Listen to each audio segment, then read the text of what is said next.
Well, I did say in the last video that using the Guildsman's glass as a guinea pig would trigger off its restoration.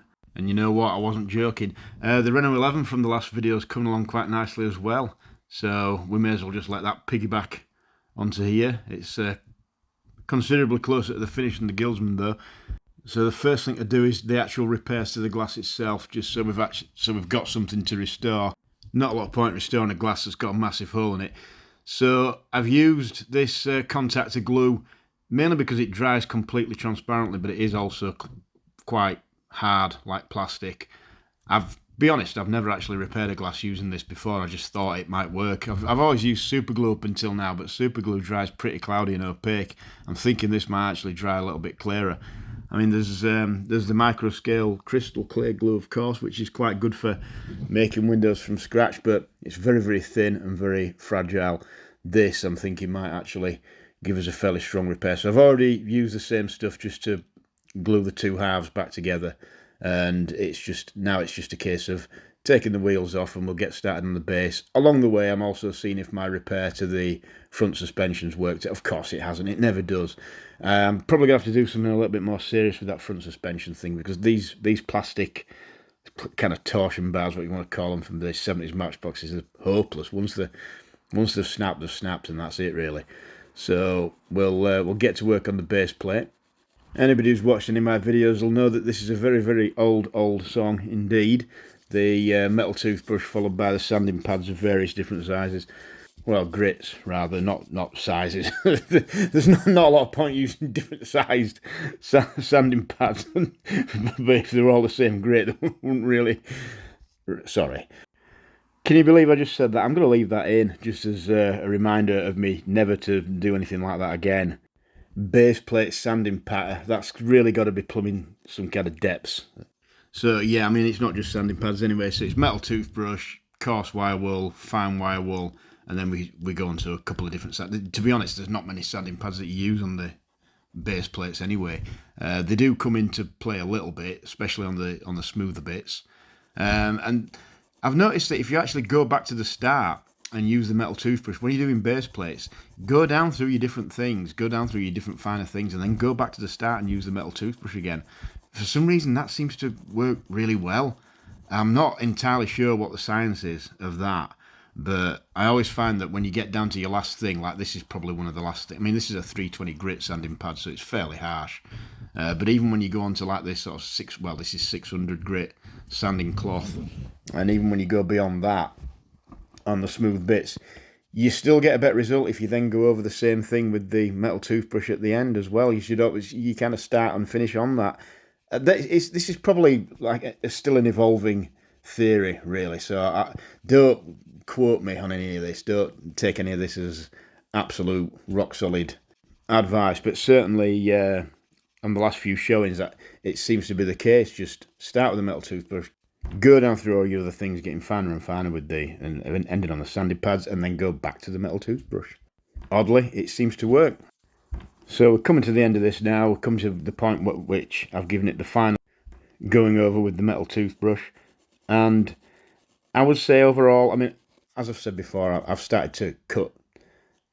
It's probably inaccurate of me to say I've started. I do now cut quite a lot of this out just to not make the video too boring by showing too much of it.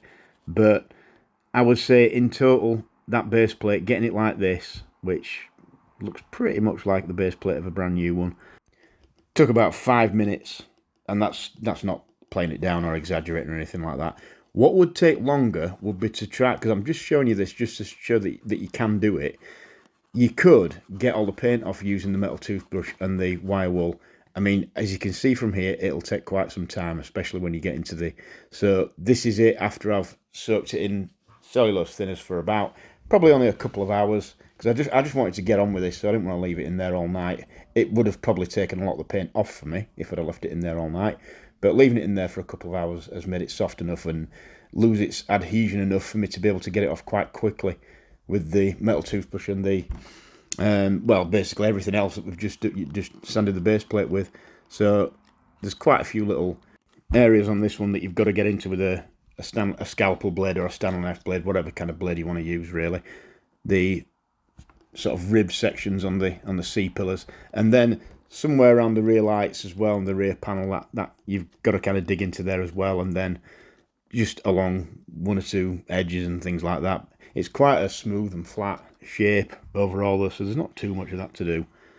So the reason I showed a brief bit of me starting to try and sand it all, get all the paint off without even using any kind of stripping agent whatsoever, it's basically because when I started this, if you remember, I opened it up without a drill. I managed to open it up with just the end of a precision screwdriver and this metal toothbrush, and I thought, well, it might be nice to continue the theme of you can do the whole thing with just that, with absolutely no tools whatsoever. I mean, yeah, technically you can, but I wasn't about to start trying to sand the whole thing up. Well, I say trying, I would have managed to sand the whole thing off just using the metal toothbrush and the wire wool, but it would have taken a long time, and I don't really recommend that. It's just that if you want to do this and you really like the whittling part of it and you really want to be doing it for a long time while you're watching something, then you can do it and you don't even need a drill. You don't need a Dremel tool to polish the metal base plate with. You can do that using hand materials in like 5 minutes. And like I say, I just put that in just to demonstrate. You don't even need any paint stripper if you absolutely don't want to do that. Now, I've prepped the body using 600 grit. There were quite a few discoloured bits and kind of marks and stains in the metal, and I just wanted to get burned through those and just get rid of them and make it easy to sand the rest of it down. So it's certainly coming along now from where it was. It's certainly looking shinier, and I don't know if it's because I've used the 600 grit first, but when I changed to the higher grit pads, I managed to get it like this, sort of mirror, almost completely mirror polished in seconds. Weird.